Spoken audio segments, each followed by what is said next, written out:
선교 여행을 마치고 지금은 예루살렘으로 향하여 가고 있습니다. 여기 바울이 예루살렘으로 가는 것은 결코 바울 혼자 스스로의 생각으로 가는 것이 아니라 사도행전 20장 22절 말씀을 보시면 성령에 매여 예루살렘으로 가고 있다고 말씀해 주고 있습니다. 제가 사도행전 20장 22절 말씀을 읽어드립니다. 보라, 이제 나는 성령에 매여 예루살렘으로 가는데 거기서 무슨 일을 당할는지 알지 못하노라. 성령께서 자신을 예루살렘으로 가라고 이끌고 계신다라는 것입니다. 성령의 지시로 지금 자신은 예루살렘으로 가고 있다는 것입니다. 그런데 문제는 이 길이 성령께서 지시하시는 길로서 마땅히 가야 하는 길인데에, 주께서 원하시는 길인데에 이 길이 안전한 길은 아니라는 것입니다. 이 길은 위험하고 죽음이 혹시 있을지도 모르는 길이라는 것입니다. 이러한 길임에도 바울은 가고자 했던 것입니다. 도대체 바울은 이러한 길을, 혹 죽음도 있을지 모르는 이러한 길을 어떤 마음으로 가고자 했을까요? 사도행전 20장 23절 24절이 이렇게 말씀해 주고 있습니다. 오직 성령이 각 성에서 내게 증언하여 결박과 환난이 나를 기다린다 하시나 내가 달려갈 길과 주 예수께 받은 사명 곧 하나님의 은혜의 복음을 증언하는 일을 마치려 하면은 나의 생명조차도 조금도 귀한 것으로 여기지 아니하노라. 아멘. 그렇습니다. 바울은 예수의 이름을 위한 것이라면 한다면, 예수의 놀라운 복음을 전파하는 일이라고 한다면 결박과 환난, 혹 죽음마저도 감당하겠다라는 굳은 의지였던 것입니다. 이런 마음으로 지금 예루살렘으로 가고 있는 것입니다. 그런데 오늘 본문은 이러한 마음으로 이렇게 예루살렘으로 배를 타고 가고 있는 여러 행선지 중에서 특별히 두 군데의 지명이 나오고 있습니다. 두로와 가이사랴입니다. 먼저 두로. 이 두로에서 발생한 일이 3절부터 6절까지 나오고 있는데 이 두로에서 바울은 7일간 머물렀습니다. 그런데 두로의 제자들이 성령의 감동으로 나와서 예루살렘으로 가지 못하도록 권면합니다.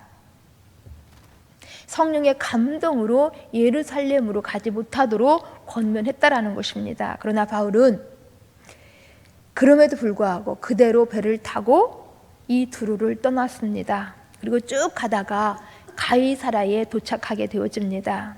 여기 가이사랴에 와서는 빌립 집사의 집에 머무르게 되어지는데 여기 빌립 집사님이 누구입니까? 여기 빌립이 누구입니까? 빌립 집사는 초대교회 예루살렘 교회의 7 집사님 중에 한 사람이었습니다. 그런데 이 빌립은 사울의 박해를 피하여서 유대를 떠나왔습니다. 그래서 이방으로 터져서 사마리아의 복음을 전했고 에디오피아 여왕 간다게의 내시를 만남으로 아프리카 선교에 불씨를 지폈던 사람이 바로 이 빌립이었습니다.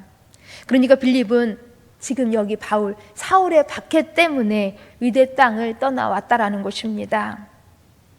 그러니까 이런 점에서 보면은 지금 여기 바울과 빌립은 어떻게 보면 원수지간이었습니다. 그런데 20년이 지나고 나서 지금은 복음 때문에 빌립과 바울은 다시 만나서 이렇게 호재할 만큼, 다시 그 집에 초청받아서 함께 머무를 만큼 그렇게 빌립과 바울은 친한 관계가 되었습니다. 왜요? 복음이 막혔던 담을 허물고 이렇게 복음이 하나 되게 했던 것입니다. 이렇게 바울은 빌립의 집에 머무르면서 아가보라고 하는 예언자를 만나게 되어지는데 이 아가보가 바울을 향하여서 이렇게 예언합니다. 오늘 본문 11절 말씀 함께 읽습니다. 11절 우리에게 와서 바울의 띠를 가져다가 자기 수족을 잡아매고 말하기를 성령이 말씀하시되 예루살렘에서 유대인들이 이같이 이 띠 임자를 결박하여 이방인의 손에 넘겨주리라 하거늘. 아멘. 바울의 허리띠를 가져다가 자기의 손발을 꽁꽁 묶고 이 띠의 주인을 예루살렘에서 결박하여 이방인에게 넘겨줄 것이라고 하는 그러한 예언이었다라는 것입니다. 그러니 이러한 예언을 들은 가이사랴의 많은 성도들은 바울에게 예루살렘으로 가지 말라고 간곡히 권면합니다.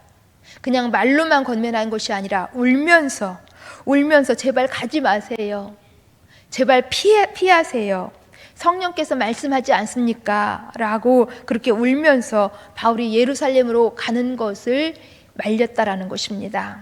그러니 바울의 마음이 얼마나 괴로웠겠습니까?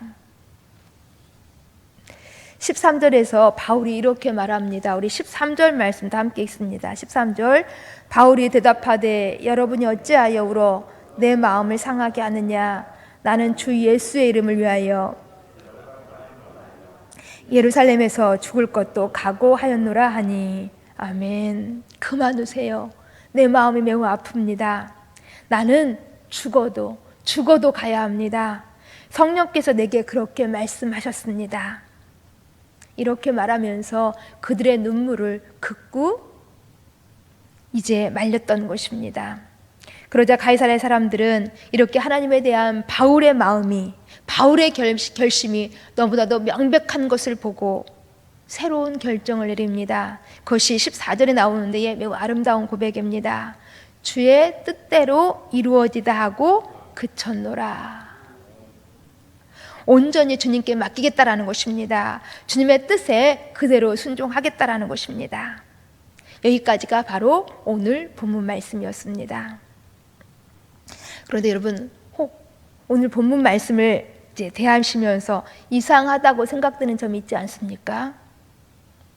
성령께서 바울에게는 분명히 예루살렘으로 가라고 하셨는데 두로와 또 가이사야에서는 예루살렘으로 가지 말라고 했다라는 것입니다. 가라는 것입니까? 가지 말라는 것입니까? 한 성령이 다른 말씀을 하고 계시는 것입니까? 성령의 예언이 세 사람에게 왜 다르게 들렸냐라는 것입니다.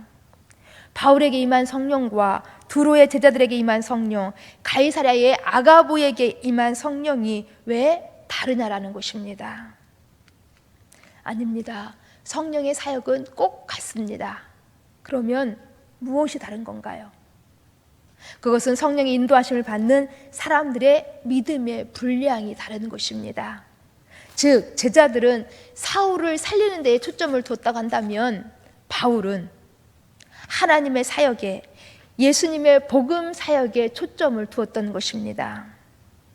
즉 성령은 항상 같은 맥락을 말씀하고 같은 사실을 말씀하고 있는데 꼭 예루살렘에서 큰 고난이 있을 것이라는 것을 말씀하셨습니다. 예루살렘에 가면 잡히게 되고 환란이 있을 것을 말씀하셨습니다. 그런데 이 예언에 대한 해석과 적용이 서로 달랐다라는 것입니다. 바울은 고난을 무릅쓰고라도 가야 한다는 것이 바울의 이제 성령의 감동에 대한 적용이었고, 두로의 제자들과 가이사랴의 성도들은 고난은 피해야 한다는 것입니다. 왜 그랬냐면 두로의 제자들과 가이사랴의 성도들은 바울에 대한 큰 사랑이, 큰 애정이 있었다라는 것입니다. 한번 생각해 보세요. 자기들이 사랑하고 자기들이 존경하는 바울인데 이러한 바울이 고난받을 것을 뻔히 알면서, 죽을 것을 뻔히 알면서 예루살렘으로 올라가라고, 그래 올라가세요 라고 말하고 싶지는 않았다라는 것입니다. 바울이 고난받지 않고 조금 더 안전하게 사역 감당하기를 바라는 그 바울에 대한 사랑이, 바울에 대한 애정이 이 두로에서는, 이 가이사랴에서는 있었다라는 것입니다. 그래서 예루살렘으로 가지 말라라고 한 것입니다. 그러나 최종 결정은, 최종 적용은 본인이, 바울 자신이 스스로 내려야 했던 것입니다. 그러면 바울의 결정은 무엇입니까? 우리 15절에 있는 말씀처럼 바울은 여장을 꾸려서 예루살렘에 올라갔습니다. 즉 바울은 지금까지 자신의 고백처럼 결박과 환란이 있다고 할지라도, 혹 죽음이 있다고 할지라도 사명 따라 살겠다라는 것이 바울의 결정, 바울의 성령에 대한 적용이었던 것입니다. 도대체 바울은 어떻게 이러한 사람이 될 수 있었을까요? 처음에는 바울은 예수님을 핍박하는 자였는데 처음에는 예수님의 사람들을 결박하여서 죽으름까지 위협했던 사람인데 어떻게 이렇게 예수님을 위하여서 자기가 죽기까지 하겠다고 나선 것입니까? 도대체 바울에게 무슨 일이 있었던 것입니까? 무슨 일이 있었기에 이렇게 바울이 변할 수 있었냐라는 것입니다. 그렇습니다. 바울에게는 분명 무슨 일이 있었습니다. 사도행전 9장 3절 4절은 이렇게 우리 가운데 말씀해 주고 있습니다. 사울이 길을 가다가 다메섹에 가까이 이르더니 호련히 하늘로부터 빛이 그를 둘러 비추는지라 땅에 엎드려져 들으며 소리가 있어 이르시되 사울아 사울아 내가 어찌하여 나를 박해하느냐. 주님께서 사울을 찾아오셨습니다. 주님께서 사울아 사울아 사울의 이름을 아시고 이름을 불러주셨습니다. 그뿐이 아닙니다. 사도행전 18장 9절 10절은 또 이렇게 우리 가운데 말씀해 주고 있습니다. 밤에 주께서 환상 가운데 바울에게 말씀하시되 두려워하지 말며 침묵하지 말고 말하라. 내가 너와 함께 있으며 어떤 사람도 너를 대적하여 해롭게 할 자가 없을 것이니 이는 이 성 중에 내 백성이 많음이라 하시더라. 아멘. 사역에 지친 바울을 우리 주님께서 찾아오셔서 다독이시며 어루만지시며 설득해 주셨습니다. 바울아 두려워하지 말아라. 바울아 침묵하지 말아라. 내가 너와 함께 있단다. 다정히 말씀해 주셨다라는 것입니다. 그리고 어떤 사람도 너를 대적하여서 너를 해롭게 하지 못하도록 내가 지켜주겠다. 그렇게 약속해 주신 것입니다. 그런데 이와 같은 일들이 바울의 삶 속에서는 계속 반복이 되었습니다. 곧 주님이 바울을 먼저 찾아와 주셨고 주님이 바울의 이름을 알아주셨고 주님이 바울을 위로하시고 다독이시고 설득해 주셨다라는 것입니다. 그리고 주님이 바울과 함께 하시며 지켜주시겠다고 약속하셨다라는 것입니다. 그러기에 바울은 이런 고백을 할 수 있었습니다. 빌립보서 3장 12절 말씀, 내가 이미 얻었다 함도 아니요 온전히 이루었다 함도 아니라 오직 내가 그리스도 예수께 잡힌 바 된 그것을 잡으려고 달려가노라. 바울은 끊임없이 무슨 일이 있다 할지라도 주님께 잡혀 있고자 달려간다라는 것입니다. 곧 바울이 바울 될 수 있었던 것은 주님의 은혜였던 것입니다. 곧 바울이 바울 될 수 있었던 것은 주님께서 붙잡아 주셨기 때문이라는 것입니다. 그러기에 바울은 이 사실을 고린도전서 15장 9절 10절에서 이렇게 고백하고 있습니다. 이 말씀을 세번역 성경으로 제가 읽어드리려고 합니다. 나는 사도 가운데 가장 작은 사도입니다. 나는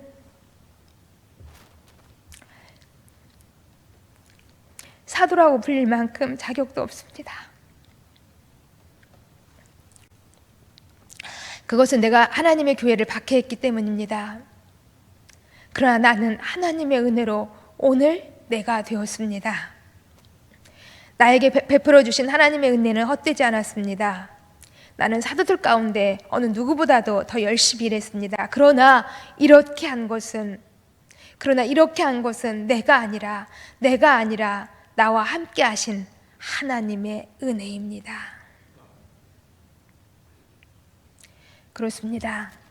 결박이 있고 죽음이 있는 길이라 할지라도 바울이 담대히 걸어갈 수 있었던 것은 이렇게 바울을 붙잡아 주시고 바울을 밀어주시고 바울을 다독여 주시고 바울을 끌어주셨던 주님의 은혜가 있었다라는 것입니다. 주님의 은혜가 바울로 하여금 하나님의 사람답게 사명자답게 살아오게 했던 것입니다. 그렇습니다. 우리 신앙인들은 이런 주님의 은혜로 살아가는 사람들인 것입니다. 우리의 약함, 우리의 불가능, 우리의 무력함에도 불구하고 혹 우리에게 많은 고난과 어려움이 있다 할지라도 우리는 주님의 은혜 때문에 그럼에도 불구하고 살아갈 수 있는 것입니다. 그러기에 우리에게는 주님의 은혜 말고는 다른 기대, 다른 소망 없습니다. 기도합니다.